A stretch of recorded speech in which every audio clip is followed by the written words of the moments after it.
ಸಂಭ್ರಮ ಮಾಡಿ. ಯಾರು ಬೇಡ ಅಂದಿದ್ದಾರೆ ಅಪ್ಪ? ಸಂವಿಧಾನದಲ್ಲಿ ನಿಮ್ಮ ಆಚರಣೆಗೂ ಅವಕಾಶ ಇದೆ, ನನ್ನ ಆಚರಣೆಗೂ ಅವಕಾಶ ಇದೆ, ಬೇರೆಯವರ ಆಚರಣೆಗಳಿರ್ಬೋದು, ಬೇರೆಯವರ ಸಂಭ್ರಮಗಳಿಗೂ ಅವಕಾಶ ಇದೆ. ದಯವಿಟ್ಟು ಸೌಹಾರ್ದತೆಯನ್ನು ಕಾಪಾಡಿಕೊಂಡು ಎಲ್ಲರೂ ನಡಿಬೇಕು. ಈ ಯಾರು ಇದನ್ನ ಸಮಾಜದಲ್ಲಿ ಈ ವಿಷ ಬೀಜಗಳನ್ನು ಬಿತ್ತಾರೆ ಅವರಿಗೆ ಕಾನೂನಾತ್ಮಕವಾಗಿ ನಾವು ಕ್ರಮ ತಗೋಬೇಕಾಗ್ತದೆ.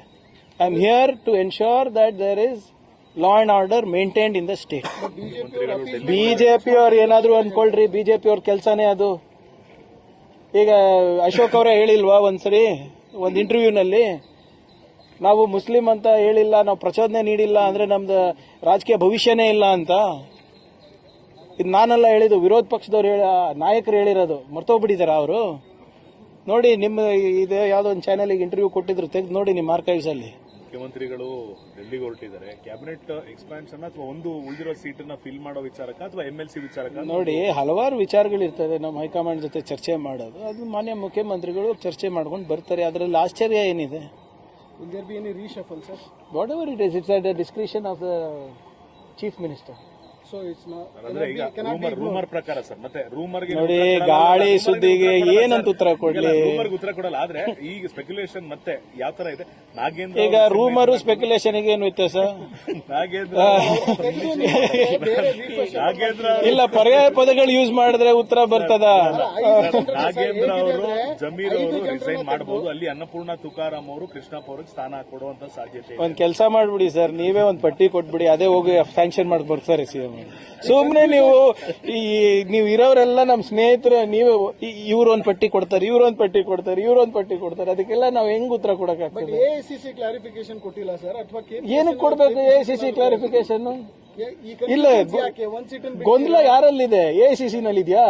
ಕೆಪಿಸಿಸಿ ನಲ್ಲಿ ಇದೆಯಾ? ನಮ್ಮಲ್ಲಿ ಏನಿಲ್ಲ ಸರ್.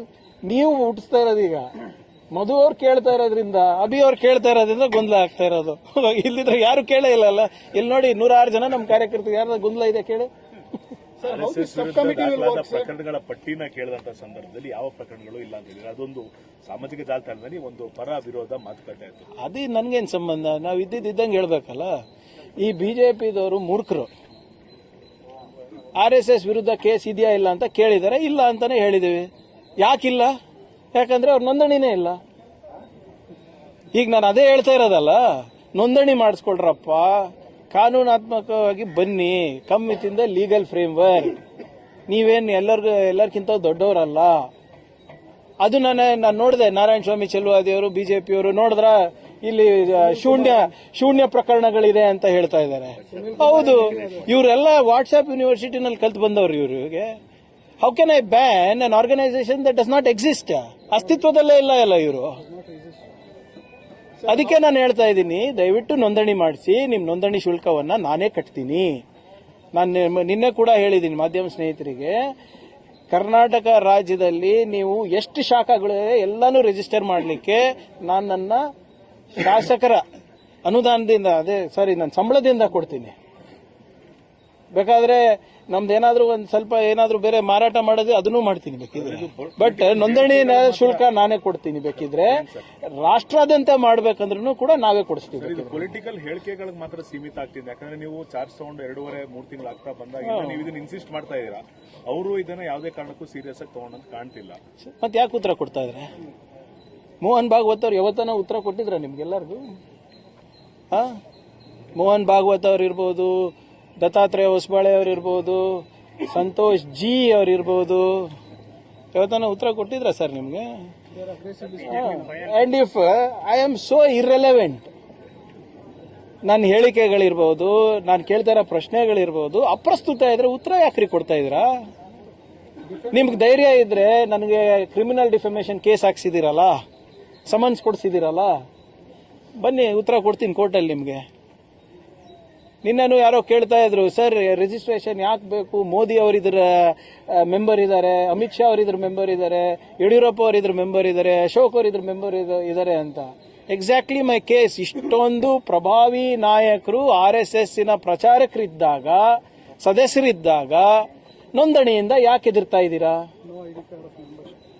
ಅದೇ ವೈ ಈಗ ನೀವು ದೊಡ್ಡದಾಗಿ ಎಲ್ಲರೂ ನಾನು ಸದಸ್ಯ ಇದ್ದೀನಿ, ಪ್ರಚಾರಕ್ಕಿದ್ದೀನಿ, ಸ್ವಯಂ ಸೇವಕ ಇದ್ದೀನಿ ಅಂತ ಹೇಳ್ತೇವೆ. ಇಷ್ಟೊಂದು ಪವರ್ಫುಲ್ ಮಂತ್ರಿಗಳು, ಗೃಹ ಸಚಿವರು, ಪ್ರಧಾನಮಂತ್ರಿ ಇನ್ಕ್ಲೂಡೆಡ್ ಈ ಸಂಘಟನೆಯ ಸದಸ್ಯರಿದ್ರೆ, ಸ್ವಯಂ ಸೇವಕರಿದ್ರೆ ನೋಂದಣಿಯಿಂದ ಯಾಕೆ ಹಿಂಜರಿತಾ ಇದ್ದೀರಾ?